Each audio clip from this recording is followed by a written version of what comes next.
Halo, dan halo. Selamat datang di channel Eniastras Aninira.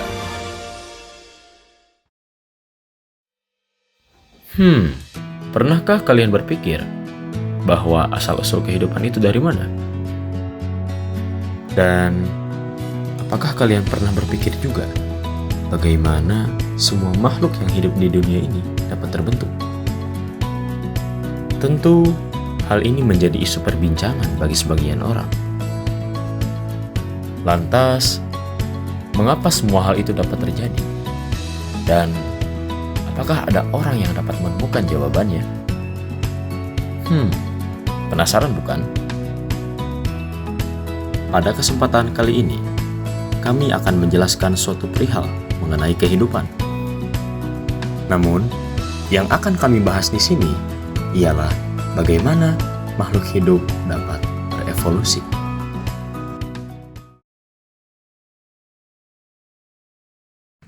Halo teman-teman, di sini aku Aufa Adita Rahma bakal ngejelasin materi tentang evolusi. Jadi evolusi itu apa sih? Evolusi adalah proses perubahan dalam sifat-sifat makhluk hidup secara bertahap dan berkesinambungan dalam jangka waktu yang sangat lama. Perubahan ini terjadi pada tingkat genetik dalam populasi makhluk hidup, sehingga menghasilkan variasi dan adaptasi yang diwariskan dari satu generasi ke generasi berikutnya. Evolusi merupakan dasar pemahaman tentang keanekaragaman kehidupan di bumi. Proses ini terutama dipengaruhi oleh mekanisme. Yang pertama yaitu mutasi.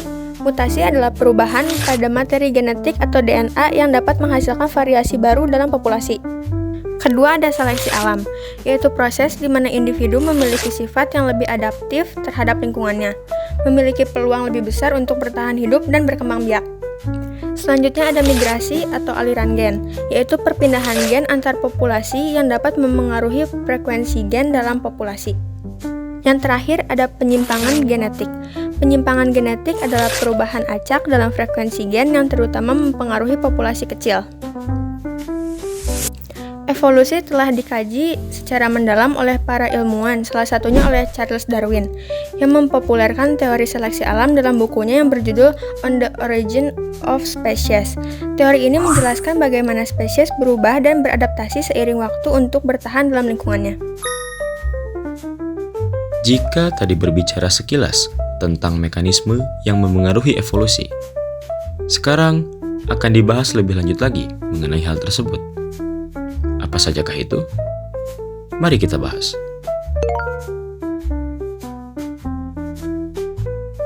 Saya Diki Fadil Ramadan akan menjelaskan materi selanjutnya, yaitu faktor-faktor yang mempengaruhi evolusi. Apa saja sih faktor-faktornya? Yang pertama, ada pengaruh variasi genetik. Adanya variasi genetik menyebabkan tidak adanya dua individu yang benar-benar sama fenotipnya. Variasi genetik sangat berpengaruh dalam evolusi karena semakin besar variasi genetik dalam suatu populasi, maka akan semakin besar pula peluang populasi tersebut untuk beradaptasi dengan perubahan lingkungan dan penyakit. Variasi genetik dalam evolusi ini juga dapat terjadi karena adanya mutasi, reproduksi seksual, maupun migrasi dan ukuran populasi yang sangat kecil. Yang kedua ada mutasi. Mutasi dapat menyebabkan terjadinya perubahan susunan DNA dalam sel suatu spesies. Laju mutasi pada suatu spesies biasanya lambat dan mungkin terlihat terlalu kecil untuk ukuran evolusi yang terjadi. Tetapi jika lajunya dikalikan dengan jumlah sel kelamin yang dihasilkan dan jumlah generasi, maka jumlah mutasi akan luar biasa. Yang ketiga ada migrasi. Pergerakan alel dalam populasi melalui perkawinan antar anggota populasi dikenal dengan migrasi atau aliran gen. Perpindahan individu dari satu populasi ke populasi lainnya menyebabkan terjadinya migrasi gen yang mengarah pada terjadinya perubahan frekuensi gen pada populasi tersebut. Yang keempat, ukuran populasi. Ukuran populasi akan mempengaruhi segala mekanisme yang terlibat dalam pembentukan variasi genetik pada populasi. Jika ukuran populasi besar, maka perubahan yang terjadi tidak mempengaruhi susunan genetik populasi secara keseluruhan. Akan tetapi, jika ukuran populasi kecil, migrasi, mutasi, serta kematian yang terjadi akan berpengaruh besar terhadap susunan genetik populasi. Yang kelima ada seleksi alam. Seleksi alam adalah terjadi perubahan pada suatu lingkungan hidup. Perubahan inilah yang kemudian berpotensi mengakibatkan evolusi.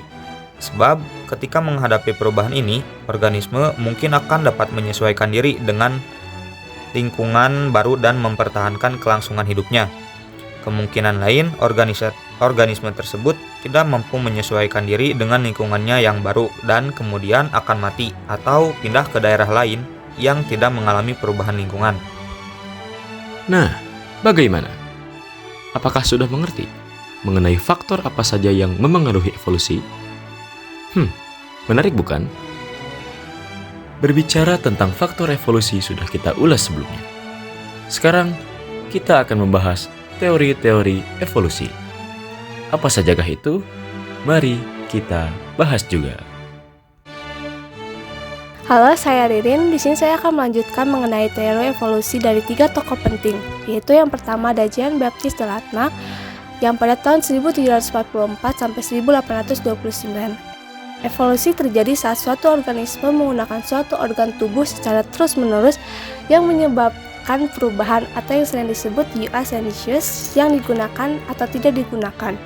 Bagian tubuh yang digunakan secara intensif untuk menghadapi suatu lingkungan tertentu akan menjadi lebih besar dan kuat, sementara bagian tubuh yang jarang digunakan akan mengalami kemunduran dan perubahan sifat, dan ciri yang diperoleh dari lingkungan tersebut akan diwariskan kepada keturunannya. Contohnya yaitu jerapah yang memiliki leher yang panjang karena kebiasaannya memakan daun-daunan dari pohon yang tinggi. Jerapah diduga memanjangkan lehernya untuk dapat mencapai pohon yang semakin tinggi. Adaptasi dengan memanjangkan leher ini diwariskan kepada generasi berikutnya yang akan mempunyai leher sedikit lebih panjang. Teori yang kedua adalah teori Charles Robert Darwin. Pada tahun 1809 sampai 1882, ia adalah seorang peminat perbedaan struktur ilmu alam dari Inggris. Pada tahun 1809, Darwin banyak mengumpulkan fosil batuan dan mengamati berbagai makhluk hidup yang ia jumpai. Darwin mengungkapkan bahwa individu dalam spesies yang sama berpotensi memiliki karakteristik yang berbeda.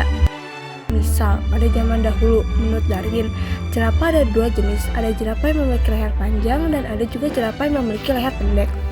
Jerapah berleher pendek mengalami kesulitan memenuhi kebutuhan hidupnya untuk mendapatkan makanan yang berada di pohon tinggi maupun mengapai sumber air, sehingga semakin lama jerapah leher pendek punah dan tersisa hanya jerapah berleher panjang. Teori yang terakhir adalah teori dari August Weismann pada tahun 1824 sampai 1914. Seorang ahli biologi berkebangsaan Jerman mencoba untuk menerapkan teori Darwin dari peristiwa genetik. Weismann berpendapat bahwa sel-sel tumbuh tidak dipengaruhi oleh lingkungan. Ia membuktikan pendapatnya dengan mengawinkan 2 tikus yang dipotong ekornya hingga generasi ke-21. Semua anak tikus yang dilahirkan dari keturunan kedua tikus tadi berekor panjang. Weismann pun menyimpulkan bahwa perubahan sel tubuh karena pengaruh lingkungan tidak akan diwariskan ke generasi berikutnya, sehingga membuktikan bahwa teori evolusi Lamarck tidak benar. Evolusi adalah masalah polaris gen-gen melalui sel kelamin, atau evolusi adalah gejala seleksi alam terhadap faktor-faktor genetika. Hai, aku Claren. Jadi di sini aku bakal membahas tentang teori evolusi yang sesuai dengan judul Apa Iya Manusia Berasal dari Monyet? Dan apa iya teori evolusi bertentangan sama dalil-dalil agama? Orang-orang beranggapan kalau teorinya Charles Darwin mengajarkan manusia berawal dari monyet. Padahal gambar ini bukan dari Darwin, dan Darwin gak pernah bilang kalau manusia itu dari monyet. Ilustrasi foto awal ini muncul dari buku Like Nature Library Seri yang Early Man, karya F. Clark Howell pada tahun 1965. Sebenarnya foto ini tuh ada ilustrasi lengkapnya, dan ilustrasi atau gambar ini nggak ada sangkut pautnya sama Darwin. Darwin dan ilmuwan yang meneliti soal evolusi nggak pernah nganggap dan bilang kalau manusia itu dari monyet. Menurut BBVA, gambar The March of Progress digambar oleh Rudolf Zallinger dan gak pernah diniatkan untuk menggambarkan proses evolusi dari monyet menjadi manusia. Bahkan gambar itu hanya untuk membandingkan anatominya saja antara monyet, manusia purba, sampai manusia modern. Cuman, entah bagaimana gambar ini malah membuat kesalahpahaman. Gambar ini diproduksi dalam jumlah banyak dan dijadikan teori revolusi. Menurut Dr. Akbar, arkeologi UI, di dalam 2 buku Darwin yang berjudul On the Origin of Species dan The Descent of Man, di buku ini sama sekali nggak ada Darwin bilang kalau manusia itu berasal dari monyet. Narasi manusia dari kera itu malah dibikin sama orang-orang yang nggak suka sama Darwin. Kenapa kok bisa disindir? Jadi, di dalam buku kedua Darwin ada membahas kalau nenek moyang manusia itu berasal dari Afrika, sama kayak nenek moyang simpanse dan gorila. Darwin bilang besar kemungkinan nenek moyang kita hidup di benua Afrika dibandingkan di tempat-tempat lain. Nah, kata-kata ini itu arti Darwin bilang kalau manusia itu berasal dari kera. Kenapa mereka bisa simpulin kayak gitu? Karena orang-orang Afrika banyak yang white supremacy atau kulit putih itu dianggap ras yang unggul atau ras terbaik. Nah, orang yang white supremacy ini mereka mulai mendengar kalau nenek moyang mereka itu berasal dari Afrika. Nah, terus setelah itu mereka nggak terima karena orang kulit putih bilang kalau orang kulit hitam lebih mirip dengan monyet daripada manusia. Mereka semakin gak terima karena nenek moyang mereka berasal dari tanahnya orang-orang kulit hitam. Setelah orang Afrika membahas orang kulit putih dengan berbagai bahasan lain, orang kulit putih gak terima dan malah simpulin kalau Darwin bilang manusia itu dari kera. Dari sinilah akhirnya Darwin menjadi ilmuwan yang paling banyak disalahpahami di dunia. Dari sini banyak yang beranggapan kalau kita percaya sama sains, berarti kita nggak percaya agama atau anti sains.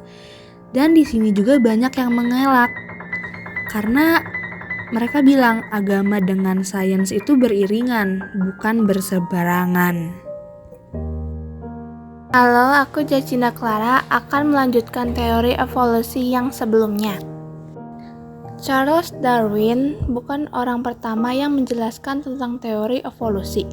Sudah banyak peneliti yang berusaha menjelaskan, salah satunya Jean-Baptiste Lamarck, orang pertama yang berargumen kalau setiap spesies makhluk hidup berubah sepanjang waktu atau disebut mengalami evolusi. Lamarck punya gagasan, setiap organisme bakal mengembangkan ciri fisik yang berbeda selama mereka hidup, tergantung lingkungan tempat mereka tinggal. Lamarck percaya bahwa tubuh manusia bakal menyesuaikan diri sama lingkungannya masing-masing, dan akhirnya mereka bakal mempunyai ciri khas fisik yang berbeda, dan mereka nantinya mewariskan ciri fisik itu ke keturunannya, dan terjadilah variasi. Semua ini menginspirasi Charles Darwin untuk melakukan penelitian lebih dalam soal variasi makhluk hidup dan evolusi. Hasilnya terjadi karena adanya seleksi alam. Darwin percaya kerja evolusi itu dengan mengeliminasi organisme yang gak sesuai sama lingkungan. Jadi, yang tidak bisa beradaptasi sama lingkungannya bakal mati atau punah. Dari sini muncul istilah survival of the fittest, keberlangsungan makhluk hidup yang paling sesuai dengan lingkungan. Contoh, suku Bajo. Mereka sudah mengalami adaptasi genetik, makanya mereka bisa menyelam 13 menit dan bisa sampai kedalaman 70 meter. Mereka begitu karena mereka selama bergenerasi melakukan hal itu terus-menerus, sehingga gennya sudah beradaptasi. Gagasan Darwin tersebut bisa dibuktikan dan makin disempurnakan seiring berkembangnya ilmu biologi dan genetika. Walaupun Lamarck lebih dulu membuktikan gagasan adanya evolusi, tetapi tetap Darwin yang bisa menjelaskan lebih tepat soal cara kerjanya, soal mekanisme dan evolusi. Proses monyet ke manusia tidak tepat, karena itu proses linear, sedangkan evolusi tidak begitu. Walaupun sama klasifikasinya primata, bukan berarti kita keturunan monyet. Bisa dibilang kita sepupuan atau lebih ke berbagi gen yang sama dengan monyet. Karena kita kembali ke nenek moyang yang sama. Dan nenek moyang yang sama itu bukanlah monyet maupun manusia. Jadi, kalau ada yang bilang teori evolusi itu bohong, tidak apa-apa, tapi tetap omongannya harus dibuktikan oleh proses-proses, biar omongannya setara dengan teori-teori yang tadi yang sudah mengalami banyak proses juga. Jadi, bagaimana? Apakah penjelasan-penjelasan tadi sangat menarik dan mudah dipahami? Begitu banyak peristiwa yang terjadi di muka bumi ini. Maka dari itu, kita sepatutnya harus selalu merasa bersyukur kepada Tuhan Yang Maha Esa dan percaya bahwa semua yang ada di dunia ini pasti melalui proses-proses tertentu. Saya Fadli Hadian Juanda, sampai jumpa di video berikutnya. Dadah.